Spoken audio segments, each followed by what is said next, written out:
Hello everyone, मैं प्रदीप कुमार आगाज IAS institute के यूट्यूब चैनल पर आप सभी का स्वागत करता हूं। तो आइए आज के इस वीडियो में हम लोग बात करने वाले हैं अंतर्राष्ट्रीय संबंध है।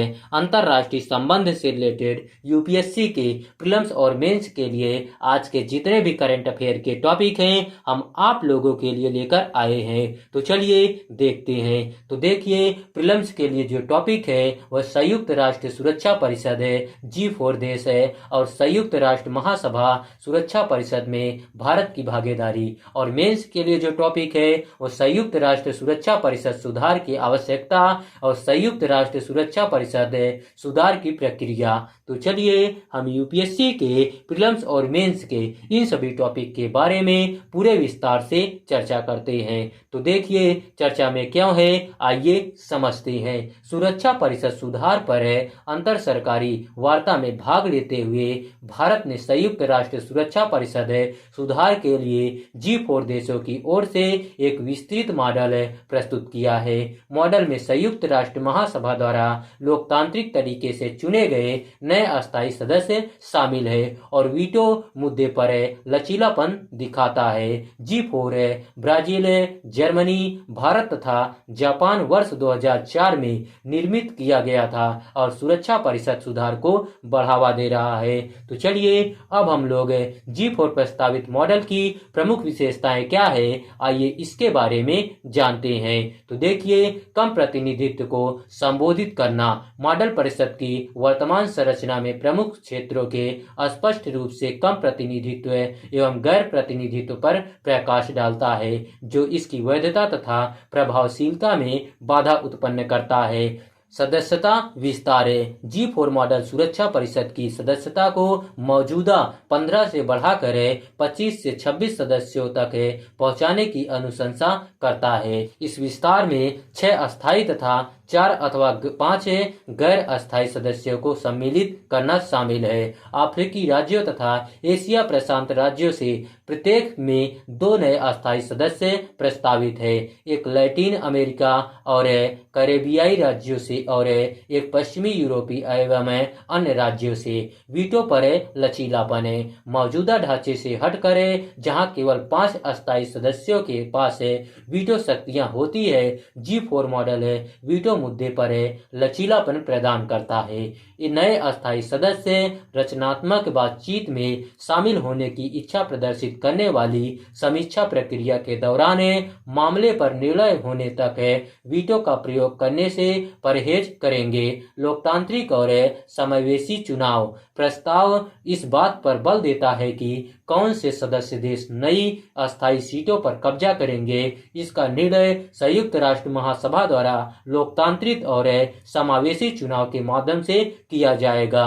तो चलिए अब हम लोग संयुक्त राष्ट्र सुरक्षा परिषद क्या है, आइए इसके बारे में जानते हैं। तो देखिए, वर्ष 1945 में संयुक्त राष्ट्र चार्टर के तहत स्थापित संयुक्त राष्ट्र सुरक्षा परिषद संयुक्त राष्ट्र के 6 प्रमुख अंगों में से एक है।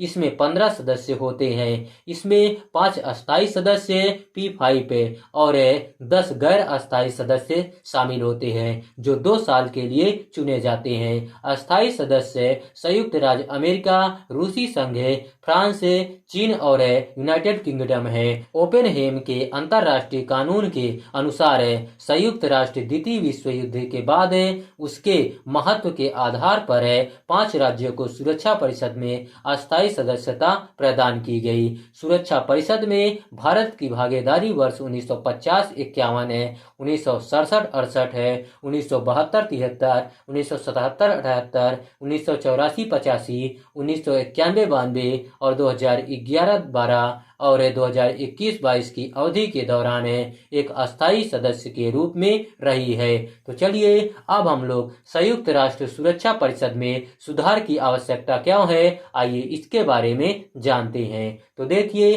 प्रतिनिधित्व और वैधता। सुरक्षा परिषद सभी सदस्य देशों को प्रभावित करने वाले बाध्यकारी निर्णयों के साथ शांति स्थापना और संघर्ष समाधान में महत्वपूर्ण भूमिका निभाती है। यह सुनिश्चित करने के लिए कि इन निर्णयों का सम्मान किया जाए और सार्वभौमिक रूप से लागू किया जाए, परिषद के पास आवश्यक अधिकार तथा वैधता होनी चाहिए। जिसके लिए वर्तमान वैश्विक परिदृश्य को प्रतिबिंबित करने वाले प्रतिनिधित्व की आवश्यकता है।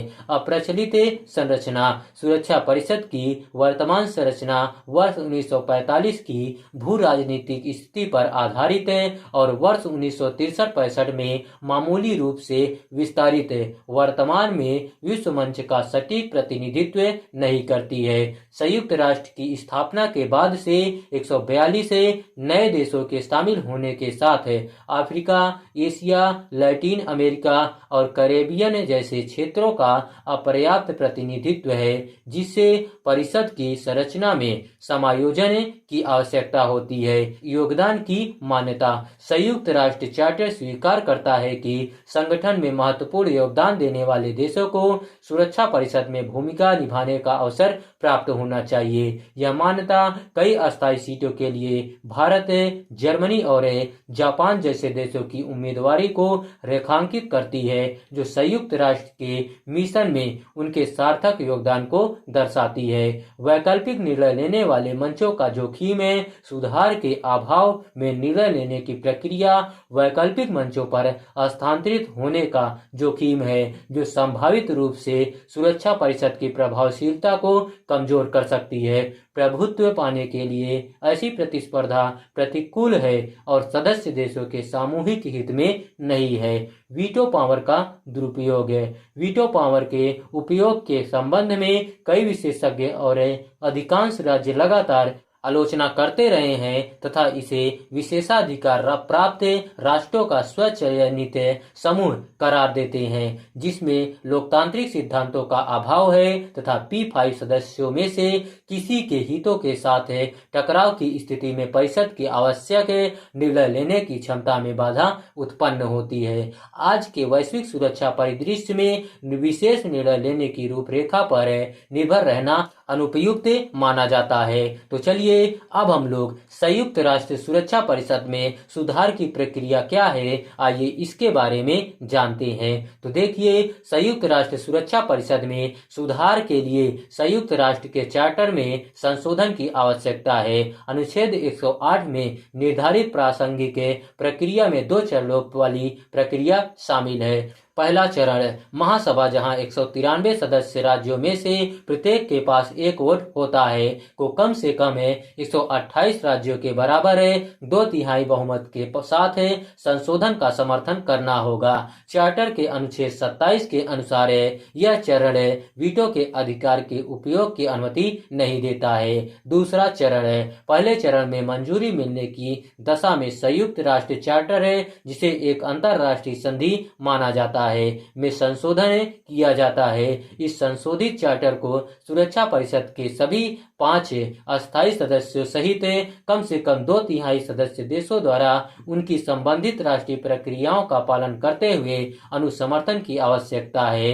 इस चरण में अनुसमर्थन प्रक्रिया अस्थायी सदस्यों की संसदों द्वारा प्रभावित हो सकती है, जो संभावित रूप से संशोधित चार्टर के लागू होने को प्रभावित कर सकती है। नोट, आइए देखते हैं। महासभा में अस्थायी सदस्यों का एक नकारात्मक वोट उन्हें बाद में संशोधित चार्टर की पुष्टि करने पर प्रतिबंध नहीं लगाता है। उदाहरण के लिए, वर्ष 1963 में सुरक्षा परिषद के विस्तार के लिए हुए मतदान के दौरान केवल एक अस्थायी सदस्य ने पक्ष में मतदान किया। हालांकि वर्ष 1965 तक 18 महीनों के भीतर सभी 5 अस्थायी सदस्यों ने संशोधित चार्टर की पुष्टि कर दी थी। आगे की राह क्या है, आइए देखते हैं। तो देखिए, जुड़ाव और आम सहमति निर्माण है। सदस्य देशों के बीच समावेशी संवाद और परामर्श को बढ़ावा देना, विशेष रूप से अफ्रीका, एशिया, लैटिन अमेरिका तथा कैरेबियन जैसे कम प्रतिनिधित्व वाले क्षेत्रों के परिप्रेक्ष्य पर ध्यान केंद्रित करना चाहिए। सामान्य आधार की तलाश कर प्रतिनिधित्व, वैधता और प्रभावशीलता के महत्व पर बल देते हुए सुरक्षा परिषद सुधार के सिद्धांतों एवं उद्देश्यों पर आम सहमति बनाए जाने चाहिए। संयुक्त राष्ट्र चार्टर में संशोधन अनुसमर्थन प्रक्रिया को सुविधाजनक बनाने और यह सुनिश्चित करने के लिए कि संशोधित चार्टर समकालीन समकालीन वैश्विक वास्तविकताओं को प्रतिबिंबित करता है। 5 अस्थायी सदस्यों सहित सभी हितधारकों के बीच सहयोग एवं समन्वय को प्रोत्साहन मिलना चाहिए। वीटो शक्ति में परिवर्तन करना। सुरक्षा परिषद के भीतर वीटो शक्ति के प्रयोग में सुधार के लिए रास्ते तलाशना तथा उन प्रस्तावों पर विचार करना चाहिए जो निष्पक्षता और समावेशित के बारे में चिंताओं के साथ निर्णायक कार्रवाई की आवश्यकता को संतुलित करते हैं। वीटो शक्ति के प्रयोग में पारदर्शिता और जवाबदेही को प्रोत्साहित करना चाहिए। सुरक्षित करना चाहिए कि यह अंतर्राष्ट्रीय शांति एवं सुरक्षा बनाए रखने के लिए परिषद के जनादेश के अनुरूप है। परिषद की प्रभावशीलता को सुदृढ़ बनाना। संघर्षों, मानवीय संकटों और अंतर्राष्ट्रीय सुरक्षा के खतरों सहित उभरती वैश्विक चुनौतियों का तेजी से तथा प्रभावी ढंग से जवाब देने के लिए परिषद की क्षमता को बढ़ाना। शांति स्थापना और संघर्ष समाधान प्रयासों के लिए विशेषज्ञता तथा संसाधनों का लाभ उठाने हेतु अन्य संयुक्त राष्ट्र निकायों, क्षेत्रीय संगठनों एवं संबंधित हितधारकों के साथ सहयोग व समन्वय को बढ़ावा देना। तो चलिए आज का वीडियो यहीं पर समाप्त होता है। तो देखिए, अगर आप लोगों को इसका पीडीएफ चाहिए तो इसका पीडीएफ आप लोगों को टेलीग्राम चैनल पर मिल जाएगा।